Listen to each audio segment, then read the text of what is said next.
My name is Tim White. I'm the Gallogly Professor of Engineering here at CU in the Department of Chemical and Biological Engineering. The university here has a tremendous expertise in the area of soft materials. I've interacted with the university in my former role with the Air Force extensively, knew about the strength on campus here, and certainly that was a major draw.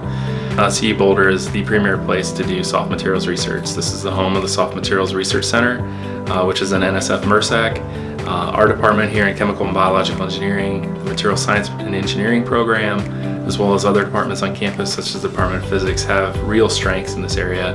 There's tremendous infrastructure to do research in this topic. I think there's an openness here on campus to not only the classical, for example, in our department in Chemical and Biological Engineering, students that come with that degree from some of the best institutions in the world come here, and that's great, and I'll certainly welcome them in my laboratories.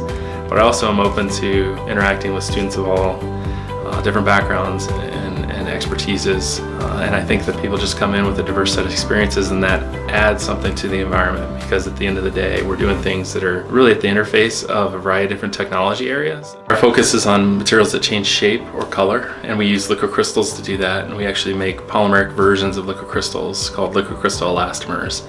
And we think that these materials have potential applications in a variety of end uses, including in the health sciences, in energy, and of course in national security applications in the Department of Defense.